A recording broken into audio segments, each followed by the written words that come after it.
Hi, I'm Matt Rouge. I'm here with J.B. Symons, and we're going to be talking about Chapter 18 of Getting to Why. These guys have been making me laugh, sorry. Anyway, direction is really important. I have said for years that why is the fifth point of the compass, not just the where, okay, because if you go to the mall and you go to the map on the mall and you're looking for what? You're looking for that little dot that says you're here. One of the questions is, now that's where you are. A question I ask in this particular chapter is, why are you here? Okay. Right. So at this point, we've unbundled all the 7 basic areas of life. Now you can have subsets of that and get up to 200-300 if you want, but there's 7 basic areas. And asking yourself, where am I? What direction am I going? Am I going closer to or farther away from that particular area of my life? Let's say career.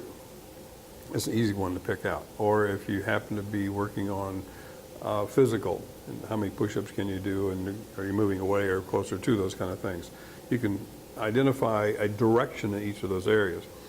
That's what this chapter does. It begins to break down all of the subcomponents of your direction and help you identify where are some of those areas, maybe 1 or 2 or 3, would be a problem, are not completely fulfilled, and that they're not synergistic, they're not supporting one another. If you look in the book, we've put those 7 areas in a circle. I like to call it like an orange, so that each section has a wedge to it, so it has a depth to it as well. So on a scale of 1 to 10, where do you find yourself in terms of being fulfilled in those areas? Now, very seldom is there a 10. But the second part of that question is, what would make it a 10? Do you know what would close that gap in that area? One thing I'll share with you, Matthew, is that when I do interviews on behalf of companies and do SWOT analysis of those things, one of the things I ask is, on a scale of 1 to 10, how do you like working here? And there'll be anywhere from 1, 2, 3 to a 9. People will actually say 1. Yeah, they will. Okay. on the way out the door, usually. Yeah. The second part of the question is, what would make it a 10? Right. What would close the gap? And I document those kind of things, because I'm going to share this with the department heads and managers and things. That know your people, know your people, know your people are the first 3 rules of management. The advanced course is no more. The third question, which is probably never asked. Never is a tough word, but I'm going to put a never here. What would make it a 0? How do you like working here? What would make it? What's the score? What would make it a 10? What would make it a 0? What would zero out your relationship? It would be so bad that you wouldn't even give a 2-week notice. You would get up, walk out, and say, "I'm done here. This is not a place for me." It could be a moral, ethical situation. It could be individual, whatever it may be. It's imperative to know what would zero a person out. You can ask children, you can ask spouses, you can ask neighbors and friends, the same questions. What would ruin this relationship?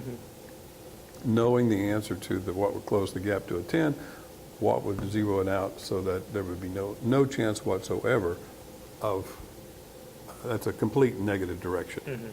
Okay. And so it's a very short chapter, but it's one of the busiest in terms of filling out the information and identifying all the different areas of your life, and just establishing a direction. Right. Now, a warning. If you find yourself giving yourself a low score in any of those areas, don't panic about that. It doesn't define you, just where you are at that particular point in your life. Let's say that you've had a death of a family member. So on a scale of 1 to 10, that might make you a 3, 4, or 5. That it's a sadness, it's a loss. And that it doesn't define you, though, that you are a 4 or 5. Right. It just simply means, under the current circumstances, that I am not completely fulfilled because of this particular issue or incident that has occurred in that one section of my life. So the other areas are still rolling, okay? And so it's a ball, and that your life rolls on, okay? There is a finiteness to that, though. Right. Theologically speaking, there may be more, but we don't know. Okay.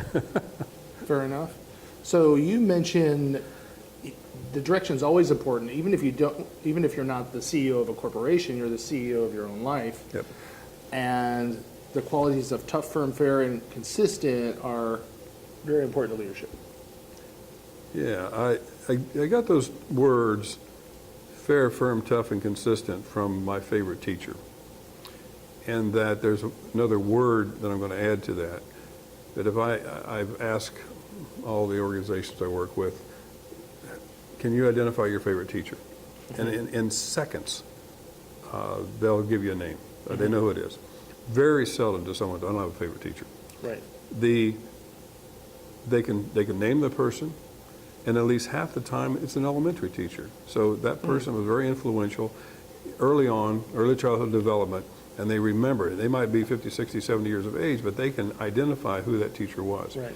So they were fair, they were firm, they were tough, had high expectations, they were sometimes demanding, but what made them different, gave them the title of favorite teacher, was that they cared about that person's history and future. So at least once a semester or once a quarter, my favorite teacher, okay, Mr. Owen or Ms. Steepleton, would call me up to their desk, and they would say, JB, you're right here between, the C, B, or A, whatever it may be. And I know you can do this. I've got confidence. What do we need to do to get you over that bubble? They took time to care about my success in that particular class. Now, who's your worst teacher? I really can't name one, but some people can. They were tough, firm, demanding, high expectations, but they left off the C word. They were not fair. They may have been fair, but they didn't care. Okay. So here's my question. How would you feel if sometime in the future I asked the question, who is your favorite supervisor, manager, or leader? And they used your name. Well, that would be great. Yeah. And how do you do that?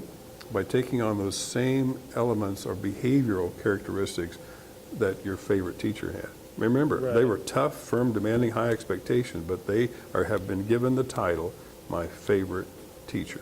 Right. Okay. That's direction. Okay. Right. And it gets back into the whole issue of personal legacy that we've talked about. Let's take a look at the workbook. And as you said, this is busy in terms of we're going to be looking at all the areas of life, but each of these areas we're going to find we have a direction. And you can download all of these exercises for free at gettingtowhy.com, so you can fill this out without having to write in the book.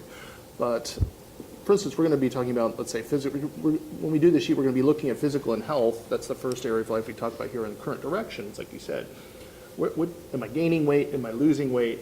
Are my blood lipids going up? Are they going down? I mean, you might have any number of concerns, and you can look at your current direction and then what adjustments need to be made in order to get where you want to be. Exactly right. And it brings you back to the goal setting component we talked about earlier, is that each of those areas should require a goal setting sheet so that you can sit down and have defined all the details.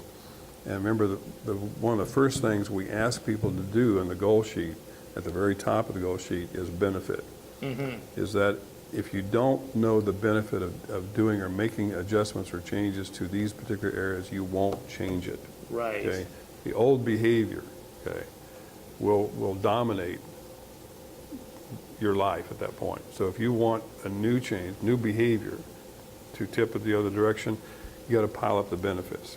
So if you're not getting it, it's because you've not clearly defined what is the benefit of doing that. Okay? And it needs to be personalized. It's not just, well, they'll stop complaining about me and those kind of things. I ought to do this. I don't really want to do this, but I should. Shoulda, woulda, coulda, that. oughta. Yeah. And if I do this, then people stop complaining. No, that's not a reason. Right. Okay? It needs to be internalized. This is what you want. Move towards something that you want, not just move away from something that's painful. All right? And when we look at these directions, if you take the time to sit down and write this down, I think it will definitely make a difference in your life. You'll have the issues, problems, whatever you want to call them, concrete in your mind, as well as the opportunities. I'm smiling because you said to make a difference in your life. Don't panic if it looks like a lot of work. Right. Because you got to where you are now based upon not paying that much of attention to it. Okay. Right. So we're just simply asking you to pay a little more attention to where you are as a beginning point, the why, the fifth point of the compass. This is the direction that you are. This is where you landed after X number of years of life. What do you want the next to be? Right. Okay. What do